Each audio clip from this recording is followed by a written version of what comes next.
ਵਾਹਿਗੁਰੂ ਜੀ ਕਾ ਖਾਲਸਾ ਵਾਹਿਗੁਰੂ ਜੀ ਕੀ ਫਤਿਹ। ਆਸਾ ਮਹੱਲਾ ਚੌਥਾ। ਜਿਨ ਭੇਟਿਆ ਮੇਰਾ ਪੂਰਾ ਸਤਿਗੁਰੂ, ਤਿਨ ਹਰ ਨਾਮ ਦ੍ਰਿੜਾਵੈ ਰਾਮ ਰਾਜੇ।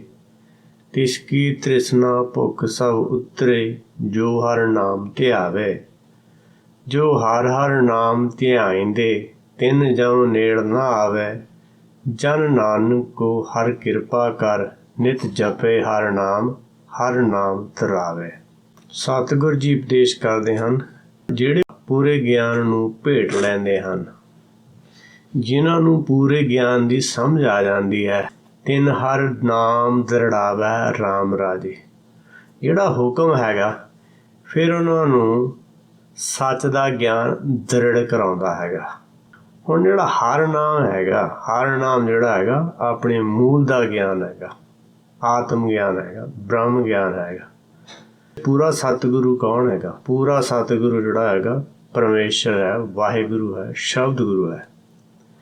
ਜਿਨ੍ਹਾਂ ਦੀ ਉਹਦੇ ਨਾਲ ਭੇਟ ਹੋ ਜਾਂਦੀ ਹੈ, ਫਿਰ ਉਹਨਾਂ ਨੂੰ ਜਿਹੜਾ ਹਰ ਨਾਮ ਸੱਚ ਦਾ ਗਿਆਨ ਉਹ ਹੁਕਮ ਦ੍ਰਿੜ ਕਰਾਉਂਦਾ ਹੈਗਾ, ਤਾਂ ਕਿ ਉਹ ਦੂਸਰਿਆਂ ਨੂੰ ਵੀ ਉਹਦੇ ਬਾਰੇ ਜਾਣਕਾਰੀ ਦੇ ਸਕਣ। ਤਿਸ ਕੀ ਤ੍ਰਿਸ਼ਨਾ ਭੁੱਖ ਸਭ ਉਤਰੇ, ਜੋ ਹਰ ਨਾਮ ਧਿਆਵੇ। ਕਹਿੰਦੇ ਉਹਦੀ ਤ੍ਰਿਸ਼ਨਾ ਜਿਹੜੀ ਬੁੱਝ ਜਾਂਦੀ ਹੈ, ਕਹਿੰਦੇ ਤ੍ਰਿਸ਼ਨਾ ਕਿਸੇ ਵਿਰਲੇ ਹੀ ਕੀ ਬੁਝੀ ਰਹੇ। ਉਹਨਾਂ ਦੀ ਇਹ ਜਿਹੜੀ ਮਾਇਆ ਦੀ ਤ੍ਰਿਸ਼ਨਾ, ਮਾਇਆ ਦੀਆਂ ਛਾਵਾਂ ਹੈਗੀਆਂ, ਉਹਨਾਂ ਦੀਆਂ ਜਿਹੜੀ ਇਹ ਤ੍ਰਿਸ਼ਨਾ ਬੁੱਝ ਜਾਂਦੀ ਹੈ ਅਤੇ ਭੁੱਖ ਸਾਰੇ ਜਿਹੜੀਆਂ ਸਭੇ ਇੱਛਾ ਪੂਰੀਆਂ ਜਾਂ ਪਾਇਆ ਅਗਮ ਪਾਰਾ। ਅਤੇ ਭੁੱਖ ਵੀ ਜਿਹੜੀ ਹੁੰਦੀ ਆ, ਜਿਹੜੀ ਲੋੜ ਹੁੰਦੀ ਹੈ ਸਰੀਰ ਦੀਆਂ ਲੋੜਾਂ ਹੈਗੀਆਂ, 2 ਰੋਟੀਆਂ ਦੀ ਲੋੜ ਆ ਜਾਂ 4 ਖਾ ਲਓ ਵੱਧ ਤੋਂ ਵੱਧ, ਪਰ ਜਿਹੜੀ ਭੁੱਖ ਹੁੰਦੀ ਹੈ, ਕਹਿੰਦੇ ਭੁੱਖਿਆਂ ਭੁੱਖ ਨਾ ਉਤਰੇ, ਜੇ ਬੰਨਾ ਪੁਰੀਆ ਭਾਰ। ਪਰ ਜੇ ਇਹਨੂੰ ਸਾਰੇ ਸੰਸਾਰ ਦੇ ਪਦਾਰਥ ਵੀ ਮਿਲ ਜਾਣ ਤਾਂ ਭੁੱਖ ਨਹੀਂ ਉਤਰ ਸਕਦੀ। ਇਸ ਕਰਕੇ ਜਿਹਨੂੰ ਸੱਚ ਦੇ ਗਿਆਨ ਦੀ ਜਾਂ ਆਪਣੇ ਮੂਲ ਦੇ ਗਿਆਨ ਦੀ ਸਮਝ ਆ ਜਾਂਦੀ ਹੈ, ਉਹਦੀ ਜਿਹੜੀ ਇਹ ਤ੍ਰਿਸ਼ਨਾ ਦੀ ਭੁੱਖ ਹੈਗੀ ਆ, ਸੰਸਾਰੀ ਪਦਾਰਥਾਂ ਦੀ ਭੁੱਖ ਹੈਗੀ ਆ, ਉਹਦੀ ਉਤਰਦੀ ਆ, ਦੂਸਰੇ ਦੀ ਨਹੀਂ ਉਤਰਦੀ। ਜੋ ਹਰ ਨਾਮ ਧਿਆਵੇ, ਜਿਹੜੇ ਸੱਚ ਦੇ ਗਿਆਨ ਵਿੱਚ ਧਿਆਨ ਲਾਉਂਦੇ ਹਨ ਜਾਂ ਸੱਚ ਦੇ ਗਿਆਨ ਵਿੱਚ ਧਿਆਨ ਰੱਖਦੇ ਹਨ, ਜਾਂ ਕਹਿ ਲਓ ਹੁਕਮ ਵਿੱਚ ਚੱਲਦੇ ਹਨ। ਗੁਰ ਗਿਆਨ ਪਦਾਰਥ ਨਾਮ ਹੈ, ਹਰ ਨਾਮੋਂ ਦੇ ਦ੍ਰਿੜਾਏ। ਜਿਹੜਾ ਗੁਰਬਾਣੀ ਵਿੱਚ ਉਪਦੇਸ਼ ਹੈ ਉਹਨੂੰ ਗਿਆਨ ਪਦਾਰਥ ਕਿਹਾ ਗਿਆ। ਹੁਣ ਜਦੋਂ ਉਹਦੇ ਅੰਦਰੋਂ ਸੋਝੀ ਪੈਦਾ ਹੁੰਦੀ ਹੈ, ਉਹਨੂੰ ਨਾਮ ਕਿਹਾ ਗਿਆ ਹੈ। ਸਤ ਸੰਗਤ ਕੈਸੀ ਜਾਣੀ ਹੈ, ਜਿੱਥੇ ਏਕੋ ਨਾਮ ਵਖਾਣੀਐ। ਏਕੋ ਨਾਮ ਹੁਕਮ ਹੈ, ਨਾਨਕ ਸਤਿਗੁਰੀ ਦੀਆ ਬੁਝਾਏ ਜੀਓ। ਸਤਿਗੁਰ ਜੀ ਉਪਦੇਸ਼ ਕਰਦੇ ਹਨ ਕਿ ਜਿਹੜੀ ਸੱਚ ਦੀ ਸੰਗਤੀ ਕਿਸ ਨੂੰ ਕਿਹਾ ਜਾਂਦਾ ਹੈ? ਕਹਿੰਦੇ ਜਿੱਥੇ ਏਕੋ ਨਾਮ ਵਖਾਣੀ, ਜਿੱਥੇ ਏਕ ਨਾਮ ਦੀ ਭਾਵ ਸੱਚ ਦੇ ਗਿਆਨ ਦੀ, ਹੁਕਮ ਦੀ ਵਿਚਾਰ ਹੁੰਦੀ ਹੈ, ਹੁਕਮ ਦੀ ਸੋਝੀ ਮਿਲਦੀ ਹੈ, ਉਸ ਸੰਗਤ ਨੂੰ ਸੱਚ ਦੀ ਸੰਗਤੀ ਕਿਹਾ ਜਾ ਸਕਦਾ ਹੈ। ਉਹਨੂੰ ਸੱਚ ਸੰਗਤ ਕਹਿੰਦੇ ਹਨ। ਹੁਣ ਇਹ ਸੱਚ ਸੰਗਤੀ ਜਿਹੜੀ ਹੈਗੀ ਆ, ਸੱਚ ਦੀ ਸੰਗਤੀ, ਇਹ ਬਾਹਰ ਨਹੀਂ ਹੁੰਦੀ ਹੈਗੀ ਆ।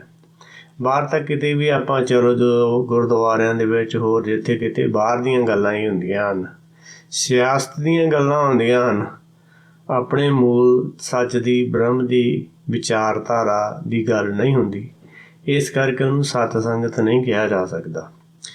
ਇੱਕੋ ਨਾਮ ਹੁਕਮ ਹੈ। ਜਿਹੜਾ ਸੱਚ ਦਾ ਗਿਆਨ ਹੈਗਾ, ਸੱਚ ਦੀ ਜਾਣਕਾਰੀ ਹੈਗੀ ਆ, ਉਹਨੂੰ ਹੀ ਹੁਕਮ ਕਿਹਾ ਗਿਆ ਹੈਗਾ। ਨਾਨਕ ਸਤਿਗੁਰੀ ਦੀਆ ਬੁਝਾਏ ਜੀਓ। ਜਿਨ੍ਹਾਂ ਨੂੰ ਸੱਚ ਦਾ ਗਿਆਨ ਹੈ, ਉਹਨਾਂ ਨੇ ਕਹਿੰਦੇ ਸਾਨੂੰ ਬੁਝਾਇਆ ਹੈ। ਉਹਨਾਂ ਨੇ ਸਾਨੂੰ ਦੱਸਿਆ ਹੈ ਕਿ ਸਤ ਸੰਗਤ ਕਿਹਨੂੰ ਕਹਿੰਦੇ ਆ, ਇੱਕੋ ਨਾਮ ਕਿਹਨੂੰ ਕਹਿੰਦੇ ਆ, ਅਤੇ ਹੁਕਮ ਕਿਹਨੂੰ ਕਹਿੰਦੇ ਆ। ਕਿਉਂਕਿ ਕਹਿੰਦੇ ਇਹ ਜਗਤ ਭਰਮ ਭੁਲਾਇਆ, ਆਪੋ ਤੁਧ ਖੁਆਇਆ, ਪ੍ਰਤਾਪ ਲੱਗਾ ਦੁਹਾਗਣੀ, ਭਾਗ ਜਿਨ੍ਹਾਂ ਕੀ।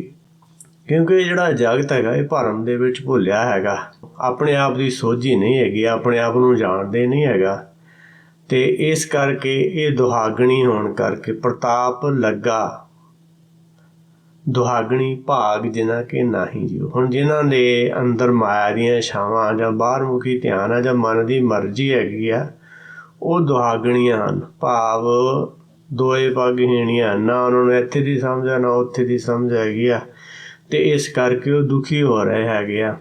ਕਿਉਂਕਿ ਦੂਜੇ ਭਾਵ ਵਿਗੁਚੀਏ ਹੁਣ ਦੂਜੇ ਭਾਵ ਮਾਇਆ ਦੀਆਂ ਇਛਾਵਾਂ ਜਾਂ ਮਨਮਰਜ਼ੀ ਪਿੱਛੇ ਚੱਲਣ ਕਰਕੇ ਆਪਾਂ ਸੱਚ ਦੇ ਗਿਆਨ ਵੱਲੋਂ ਮੁਨਕਰ ਹੋ ਜਾਂਦੇ ਹਨ। ਇਸ ਤਰ੍ਹਾਂ ਆਪਣਾ ਨੁਕਸਾਨ ਆਪਾਂ ਖੁਦ ਹੀ ਕਰਦੇ ਹਾਂ।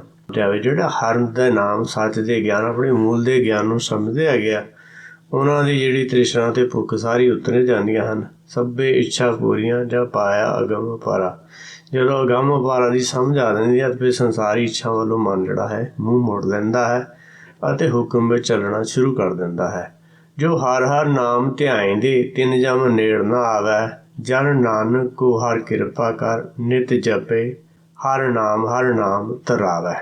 ਸਤਿਗੁਰੂ ਜੀ ਉਪਦੇਸ਼ ਕਰਦੇ ਹਨ ਕਿ ਜਿਹੜਾ ਆਪਣੇ ਮੂਲ ਦਾ ਧਿਆਨ ਮੂਲ ਵਿੱਚ ਧਿਆਨ ਰੱਖਦੇ ਹਨ, ਭਾਵ ਜੋ ਹਰ ਨਾਮ ਧਿਆਇਂਦੇ, ਜਿਹੜਾ ਆਪਣਾ ਮੂਲ ਹਰ ਹੈਗਾ, ਅੱਗੇ ਉਹ ਹੁਕਮ ਨਾਲ ਜੁੜਿਆ ਹੈਗਾ, ਉਹਦੇ ਅਨੁਸਾਰ ਚੱਲਦੇ ਹਨ, ਉਹ ਦਿਨ ਜੰਮ ਨੇੜ ਨਾ ਆਵੇ। ਉਹਨਾਂ ਦੇ ਜਿਹੜਾ ਜੰਮ ਹੈਗਾ ਭਾਰਮ ਨੇੜੇ ਨਹੀਂ ਆਉਂਦਾ ਹੈਗਾ। ਗੁਰੂ ਜੀ ਉਪਦੇਸ਼ ਕਰਦੇ ਹਨ ਕਿ ਜਿਹੜਾ ਨਾਨਕ ਹੈਗਾ, ਜਿਹੜਾ ਜਨ ਹੈਗਾ, ਤੇ ਉਹਦੇ ਤੇ ਪਰਮੇਸ਼ਰ ਕਿਰਪਾ ਕਰ ਕਿ ਕਿਉਂਕਿ ਨਿਤ ਜਪੇ ਹਰ ਨਾਮ ਧਰਾਵੇ। ਕਿਉਂਕਿ ਉਹ ਨਿਤ ਸੱਚ ਦੇ ਗਿਆਨ ਨੂੰ ਹੀ ਸਮਝਦਾ ਰਵੇ, ਕਿਉਂਕਿ ਸੱਚ ਦੇ ਗਿਆਨ ਨੂੰ ਸਮਝਣ ਦੇ ਨਾਲ ਹੀ ਇਹ ਭਵਜਲ ਜਿਹੜਾ ਸੰਸਾਰ ਇਹ ਤੋਂ ਤਰਿਆ ਜਾ ਸਕਦਾ ਹੈ। ਇੱਕ ਖਿਣ ਤਿਸ ਵਨ ਜੀਵਣਾ ਬਿਰਥਾ ਜਨਮ ਜਣਾ। ਸੱਚ ਦੇ ਗਿਆਨ ਦੀ ਵਿਚਾਰ ਕਰਨ ਤੋਂ ਬਗੈਰ ਜਿਹੜਾ ਜਨਮ ਹੈਗਾ ਇਹ ਵਿਰਥਾ ਹੈਗਾ।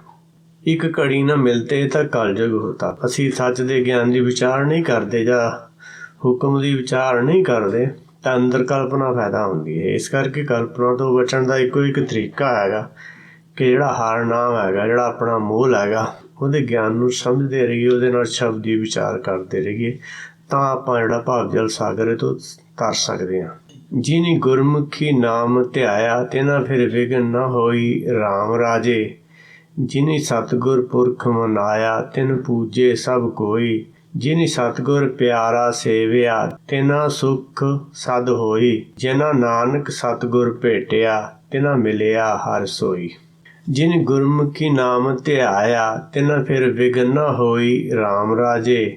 ਜਿਨੀ ਸਤਿਗੁਰ ਪੁਰਖ ਮਨਾਇਆ ਤਿਨ ਪੂਜੇ ਸਭ ਕੋਈ।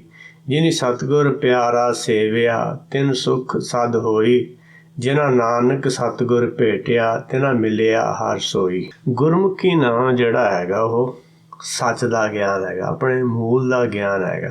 ਜਿਨ੍ਹਾਂ ਨੇ ਉਹਨੂੰ ਸਮਝਿਆ ਹੈ, ਉਹਦੇ ਵਿੱਚ ਧਿਆਨ ਲਾਇਆ ਹੈ, ਤੇ ਉਹਨਾਂ ਨੂੰ ਫਿਰ ਕਹਿੰਦੇ ਕੋਈ ਵਿਘਨ ਨਹੀਂ ਹੁੰਦਾ। ਇਹ ਪਰਮੇਸ਼ਰ ਵੱਲੋਂ ਕਹੀ ਹੋਈ ਗੱਲ ਹੈਗੀ ਆ। ਹੁਣ ਰਾਮ ਰਾਜਾ ਜਿਹੜਾ ਹੈਗਾ, ਰਾਜਾ ਰਾਮ ਮੋਰਾ ਬ੍ਰਹਮ ਗਿਆਨ। ਹੁਣ ਜਿਹੜਾ ਬ੍ਰਹਮ ਦਾ ਗਿਆਨ ਹੈ ਉਹਨੂੰ ਰਾਜਾ ਰਾਮ ਕਿਹਾ ਗਿਆ। ਹੁਣ ਉਹ ਰਾਮ ਰਾਜਾ ਜਿਹੜਾ ਪਰਮੇਸ਼ਰ, ਉਹਦੇ ਵੱਲੋਂ ਕਹੀ ਗਈ ਪੰਕਤੀ ਇਹ ਜੀਵ ਨੂੰ ਹੈਗੀ ਹੈ ਕਿ ਜਿਹੜਾ ਗੁਰਮੁਖੀ ਨਾਮ ਧਿਆਉਂਦੇ ਹਨ, ਉਹਨੂੰ ਸਮਝਦੇ ਹਨ, ਜਾਂ ਜਿਹੜਾ ਸਮਝ ਲੈਂਦੇ ਹਨ, ਫਿਰ ਉਹਨਾਂ ਨੂੰ ਵਿਗੜ ਨਹੀਂ ਹੁੰਦਾ। ਇਸ ਕਰਕੇ ਜੇ ਤੂੰ ਇੱਥੋਂ ਨਿਕਲਣਾ ਚਾਹੁੰਦਾ ਹੈ ਤਾਂ ਫਿਰ ਤੂੰ ਜਿਹੜਾ ਗੁਰਮੁਖੀ ਨਾਮ ਹੈਗਾ, ਜਿਹੜਾ ਆਪਣੇ ਮੂਲ ਦਾ ਗਿਆਨ ਹੈਗਾ, ਉਹਨੂੰ ਸਮਝ ਲਾ। ਕਹਿੰਦੇ ਜਿਨ੍ਹਾਂ ਨੇ ਸੱਚ ਦੇ ਗਿਆਨ ਪੁਰਖ ਨੂੰ ਮਨਾਇਆ ਹੈਗਾ। ਹੁਣ ਸੱਚ ਦਾ ਜਿਨੀ ਸਤਿਗੁਰ ਪੁਰਖ ਮਨਾਇਆ, ਸੱਚ ਦਾ ਗਿਆਨ। ਹੁਣ ਪੁਰਖ ਵੀ ਜਿਹੜਾ ਪੂਰੀ ਬਸੰਤਾ ਸਾ ਪੁਰਖਾ। ਹੁਣ ਜਿਹੜੇ ਸੱਚ ਦਾ ਗਿਆਨ ਮਿਲਦਾ ਉਹਨੂੰ ਪੁਰਖ ਵੀ ਕਿਹਾ ਹੈ, ਉਹਨੂੰ ਸਤਿਗੁਰ ਵੀ ਕਿਹਾ ਹੈ। ਕਹਿੰਦੇ ਜਿਨੀ ਸਤਿਗੁਰ ਪੁਰਖ ਮਨਾ ਲਿਆ, ਭਾਵ ਉਹਦੇ ਨਾਲ ਆਪਣਾ ਮਨ ਦੀਆਂ ਜਿਹੜੀਆਂ ਇੱਛਾ ਤਿਆਗ ਕੇ ਬਾਹਰਮੁਖੀ ਤੋਂ ਅੰਤਰਮੁਖੀ ਧਿਆਨ ਕਰ ਲਿਆ, ਉਹਦੇ ਨਾਲ ਏਕਤਾ ਕਰ ਲਈ। ਏਕਤਾ ਕਰਨਾ ਮਤਲਬ ਸੱਚ ਦੇ ਗਿਆਨ ਅਨੁਸਾਰ ਚੱਲਣਾ, ਜਿਹੜਾ ਉਹਦੇ ਨਾਲ ਏਕਤਾ ਕਰਨੀ।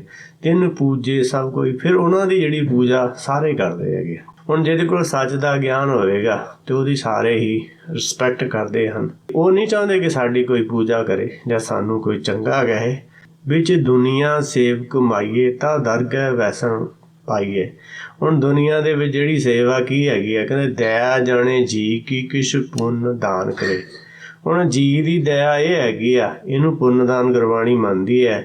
ਜਿਹੜਾ ਜੀ ਹੈ ਉਹਦਾ ਗਿਆਨ ਕਰਾਉਣਾ, ਉਹਨੂੰ ਸਮਝਾਉਣਾ ਕਿ ਤੂੰ ਸਰੀਰ ਨਹੀਂ ਹੈ, ਤੂੰ ਜੋਤ ਸਰੂਪ ਹੈਗਾ, ਉਹਨੂੰ ਪਛਾਣ, ਤੂੰ ਆਪਣੇ ਆਪ ਨੂੰ ਸਮਝ। ਉਹਨੂੰ ਉਹਦੇ ਆਪੇ ਨਾਲ ਜੋੜਨਾ ਹੈ, ਨਾ ਕਿ ਆਪਣੇ ਨਾਲ ਜੋੜਨਾ ਹੈਗਾ। ਗੁਰਬਾਣੀ ਜਿੱਥੇ ਉਹਨੂੰ ਜੋੜਨ ਲਈ ਕਹਿੰਦੀ ਹੈ, ਉਹਦੀ ਜਾਣਕਾਰੀ ਦੇਣੀ ਹੈਗੀ ਆ।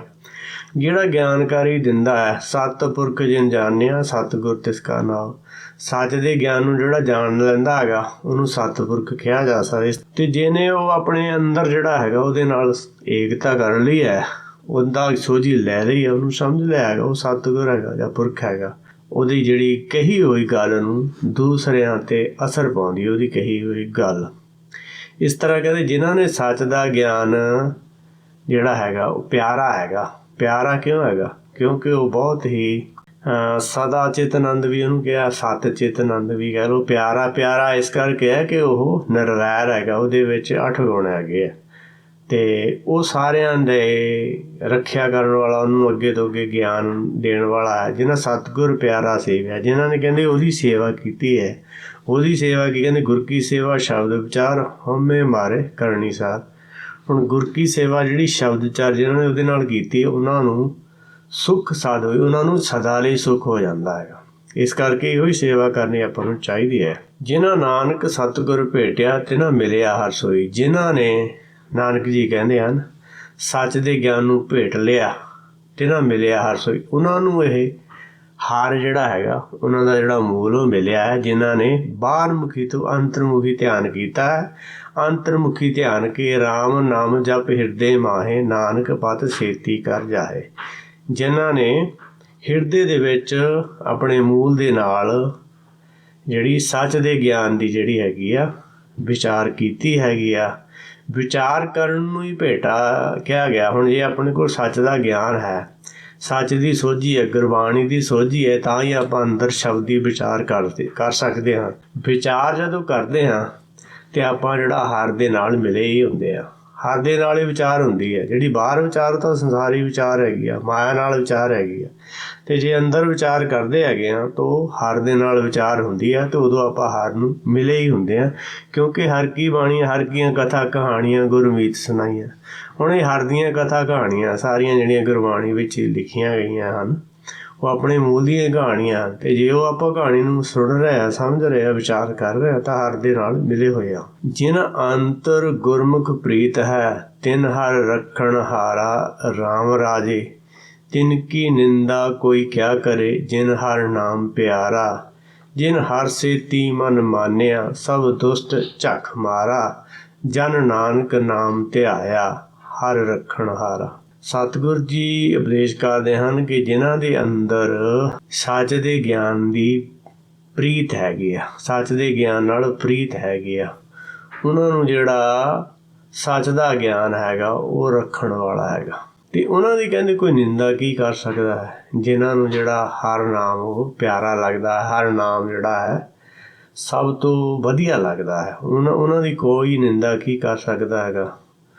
ਉਹ ਸਰੀਰਕ ਮਨੌਤਾਂ ਤੋਂ ਉੱਪਰ ਉੱਠ ਗਏ ਹੁੰਦੇ ਹਨ। ਜੇ ਉਹਨਾਂ ਦੀ ਨਿੰਦਾ ਵੀ ਕਰੇ ਤਾਂ ਕਹਿੰਦੇ ਜੇ ਕੋ ਨਿੰਦ ਕਰੇ ਹਰ ਜਨ ਕੀ, ਹਰ ਜਨ ਆਪਣਾ ਗੁਣ ਨਾ ਗਵਾਵੇ।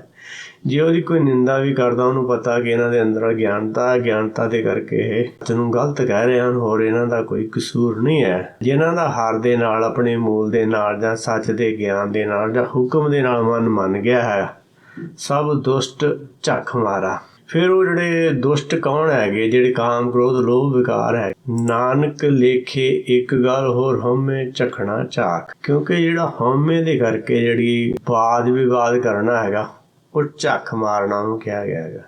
ਲੇਖੇ ਦੇ ਵਿੱਚ ਸਿਰਫ ਇੱਕ ਗੱਲ ਕੀ ਹੈ? ਇੱਕ ਗੱਲ ਹੈਗੀ ਸੱਚ ਦੀ ਸੋਝੀ, ਸੱਚ ਦੀ ਜਾਣਕਾਰੀ, ਨਿਰਾਕਾਰ ਦੀ ਗੱਲ ਕਰਨੀ, ਸੱਚੀ ਬਾਣੀ ਦੀ ਗੱਲ ਕਰਨੀ।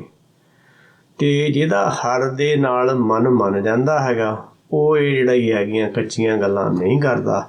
ਇਸ ਤਰ੍ਹਾਂ ਉਹ ਝੱਖ ਨਹੀਂ ਮਾਰਦਾ, ਕਿਉਂਕਿ ਉਹਨੂੰ ਪਤਾ ਹੈ ਕਿ ਇੱਕ ਗੱਲ ਜਿਹੜੀ ਸੱਚ ਦੇ ਗਿਆਨ ਦੀ ਜਿਹੜੀ ਸੋਝੀ ਹੈਗੀ ਆ, ਜਿਹੜੀ ਸੱਚ ਦੀ ਜਾਣਕਾਰੀ ਹੈਗੀ ਆ, ਉਹਨੂੰ ਸਮਝਣਾ ਸਮਝਾਉਣਾ ਹੀ ਲੇਖੇ ਵਿੱਚ ਹੈਗਾ। ਜਨ ਨਾਨਕ ਨਾਮ ਧਿਆਇਆ, ਹਰ ਰੱਖਣ ਹਾਰਾ। ਨਾਨਕ ਜੀ ਕਹਿੰਦੇ ਹਨ, ਜਿਹੜੇ ਜਨ ਇਸ ਨਾਮ ਨੂੰ ਧਿਆਉਂਦੇ ਹਨ, ਇਸ ਨਾਮ ਨੂੰ ਸਮਝਦੇ ਹਨ, ਜਿਹੜਾ ਹੁਕਮ ਆ ਉਹਨਾਂ ਨੂੰ ਫਿਰ ਰੱਖਣ ਹਾਰਾ, ਉਹਨਾਂ ਦੀ ਰੱਖਿਆ ਕਰਦਾ ਹੈ। ਹਰ ਜੁਗ ਜੁਗ ਭਗਤ ਅਪਾਇਆ, ਪੈਜ ਰੱਖਦਾ ਆਇਆ ਰਾਮ ਰਾਜੇ। ਹਰਨਾਕਸ਼ ਦੁਸ਼ਟ ਹਰ ਮਾਰਿਆ, ਪ੍ਰਹਿਲਾਦ ਤਰਾਇਆ। ਅਹੰਕਾਰੀਆਂ ਨਿੰਦਕਾਂ ਪਿੱਠ ਦਿਓ, ਨਾਮ ਦਿਓ ਮੁਖ ਲਾਇਆ। ਜਨ ਨਾਨਕ ਐਸਾ ਹਰ ਸੇਵਿਆ, ਅੰਤ ਲੈ ਛਡਾਇਆ। ਸਤਿਗੁਰੂ ਜੀ ਉਪਦੇਸ਼ ਕਰਦੇ ਹਨ ਕਿ ਯੁੱਗਾਂ ਯੁੱਗਾਂ ਤੋਂ ਜਿਹੜਾ ਪਰਮੇਸ਼ਰ ਹੈਗਾ ਉਹ ਭਗਤ ਪੈਦਾ ਕਰਦਾ ਰਹਿੰਦਾ ਹੈਗਾ, ਅਤੇ ਉਹਨਾਂ ਦੀ ਪੈਜ ਵੀ ਰੱਖਦਾ ਹੈ ਜਦੋਂ ਉਹਨਾਂ 'ਤੇ ਕੋਈ ਮੁਸੀਬਤ ਬਣਦੀ ਹੈ। ਜਿਵੇਂ ਗਿਆਨ ਵੀ ਅੱਗੇ ਤੋਂ ਅੱਗੇ ਉਹਨਾਂ ਨੂੰ ਦਿੰਦਾ ਹੈਗਾ। ਹਰਨਾਕਸ਼ ਜਿਹੜਾ ਹੈਗਾ ਭਰਮ ਹੈਗਾ, ਵਿਕਾਰ ਹੈਗੇ ਆ, ਉਹਨਾਂ ਨੂੰ ਮਾਰ ਦਿੰਦਾ ਹੈ। ਅਤੇ ਜਿਹੜਾ ਭਗਤ ਹੁੰਦਾ ਹੈ, ਜਿਵੇਂ ਪ੍ਰਹਲਾਦ ਭਗਤ ਨੂੰ ਤਰਾਇਆ ਹੈਗਾ, ਇਸੇ ਤਰ੍ਹਾਂ ਹੋਰ ਵੀ ਜਿਹੜੇ ਪਹਿਲਾਂ ਹੋਏ ਆ ਜਾਂ ਅੱਗੇ ਤੋਂ ਜਿਹੜੇ ਹੋਣਗੇ ਉਹਨਾਂ ਨੂੰ ਪਰਮੇਸ਼ਰ ਤਾਰਦਾ ਰਹਿੰਦਾ ਹੈਗਾ। ਜਿਹੜੇ ਹੰਕਾਰੀ ਹੁੰਦੇ ਹੈ, ਨਿੰਦਕ ਹੁੰਦੇ ਹਨ, ਅਤੇ ਉਹਨਾਂ ਦੇ ਵੱਲ ਪਿੱਠ ਕਰ ਲੈਂਦਾ ਹੈ।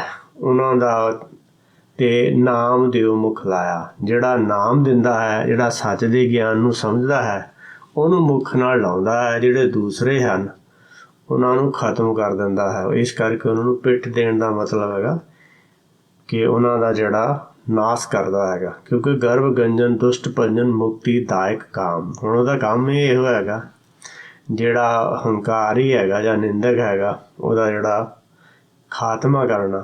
ਜਨ ਨਾਨਕ ਐਸਾ ਹਰ ਸੇਵਿਆ ਅੰਤ ਲੈ ਛੁਡਾਇਆ। ਨਾਨਕ ਜੀ ਕਹਿੰਦੇ ਹਨ ਕਿ ਜਿਹੜਾ ਜਨ ਹਰ ਦੀ ਸੇਵਾ ਕਰਦਾ ਹੈ ਉਹਨੂੰ ਅਖੀਰ ਵਿੱਚ ਜਿਹੜਾ ਹਰ ਹੈਗਾ, ਜਿਹੜਾ ਸੱਚ ਦਾ ਗਿਆਨ ਹੈਗਾ ਜਾਂ ਪਰਮੇਸ਼ਰ ਹੈਗਾ, ਉਹਨੂੰ ਛੁਡਾ ਲੈਂਦਾ ਹੈਗਾ। ਇਸੇ ਕਰਕੇ ਕਿਹਾ ਗਿਆ ਕਿ ਹਰ ਕੀ ਤੂੰ ਸੇਵਾ ਕਰੋ, ਦੂਜੀ ਸੇਵਾ ਕਰੋ ਨਾ ਕੋਈ। ਹਰ ਸੇਵਾ ਤੇ ਮਨ ਚਿੰਧਿਆ ਫਲ ਪਾਈਏ, ਦੂਜੀ ਸੇਵਾ ਜਨਮ ਬਿਰਥਾ ਜਾਈ ਜੀਓ।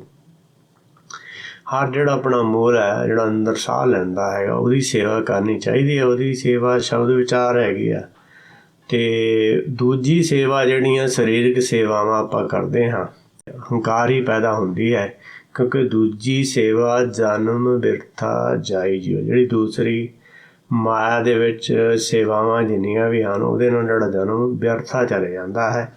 ਇਸ ਕਰਕੇ ਸਤਿਗੁਰੂ ਜੀ ਆਪਾਂ ਨੂੰ ਉਪਦੇਸ਼ ਕਰਦੇ ਹਨ ਕਿ ਆਪਾਂ ਜਿਹੜਾ ਹੈਗਾ ਮਨ ਦੀਆਂ ਆਸ਼ਾਵਾਂ ਨੂੰ ਛੱਡ ਕੇ ਮਨ ਕੀ ਮਤ ਤਿਆਗੋ ਹਰ ਜਨ, ਇਹੋ ਬਾਤ ਕਠੈ ਨਹੀਂ। ਇਹ ਬਹੁਤ ਔਖਾ ਕੰਮ ਹੈਗਾ, ਮਨ ਦੀ ਮੱਤ ਜਿਹੜੀ ਛੱਡਣੀ ਹੈਗੀ ਆ। ਪਰ ਜਿਹੜਾ ਛੱਡ ਦਿੰਦਾ ਹੈ ਉਹ ਹਰ ਦੀ ਸੇਵਾ ਕਰਦਾ ਹੈ, ਆਪਣੇ ਮੂਲ ਦੀ ਸੇਵਾ ਕਰਦਾ ਹੈ। ਉਹ ਸੇਵਾ ਕਰਨ ਦੇ ਨਾਲ ਉਹਨੂੰ ਸੁੱਖ ਪ੍ਰਾਪਤ ਹੁੰਦਾ ਹੈ, ਸੱਚ ਦੇ ਗਿਆਨ ਦੀ ਸੋਝੀ ਆਉਂਦੀ ਹੈ। ਇਹੋ ਹੀ ਆਪਣਾ ਮਨੋਰਥ ਹੈ, ਇਸੇ ਕੰਮ ਲਈ ਆਏ ਹਾਂ, ਇਹੋ ਹੀ ਆਪਾਂ ਕਰਨਾ ਹੈ। ਵਾਹਿਗੁਰੂ ਜੀ ਕਾ ਖਾਲਸਾ, ਵਾਹਿਗੁਰੂ ਜੀ ਕੀ ਫਤਿਹ।